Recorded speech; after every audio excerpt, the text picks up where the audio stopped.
જય વિનાયક દેવની જય। હવે તમારી આગળ નાગરવેલી પાન આવેલા છે। એક કુંડની ત્રીજી પાળી ઉપર, કુંડની કાળી પાળી ઉપર ઈ પાન મૂકવાનું છે ને ત્યાં ગણપતિ દાદાની ખાલી મૂર્તિ લઈને મૂકી દો। એના ફૂલ ઈ જે કાંઈ ચડાવેલું છે એ બધું લઈને કુંડની ત્રીજી પાળી ઉપર ઈ મૂકી આપો। તમારે નડે નહીં એમ મૂકજો, ત્યાં ઘી આવશે પાછું, એટલે એવી રીતના મૂકજો કે ગણપતિ દાદા ઉપર ઘી ન પાછું પડે। ગણપતિ દાદાની ઉપર બેડજો। બરોબર છે। પેલા ગણપતિ દાદા બેડજો, ફૂલ હા, ચાલો મૂકી દો ગણપતિ દાદા ત્યાં કુંડની પાળી ઉપર મૂકી દો।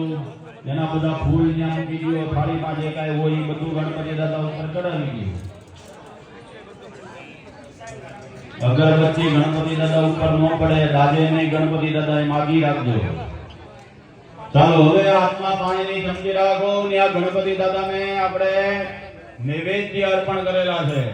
અહીંયા આપણે ગણપતિ દાદાને તમારે જે ભાવતા ભોજન જમાડવા હોય, લાડુ જે જમાડવા હોય એવી ભાવ સાથે પાણીની ચમચી રાખો।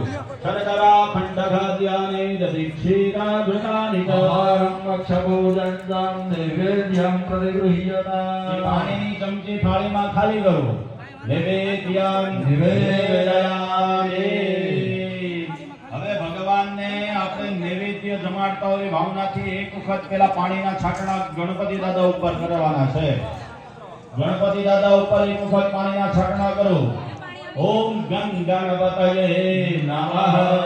ધૈર્ય મુદ્રાં મૃત્ય। ડાબો હાથ બતાય આંખ આડો રાખવાનો। જમણા હાથના પાકે આંગળા ભેગા કરવાના, કોઈ આમ આમ કરવાનું નથી। ભૈયા જાઓ એમ નહીં।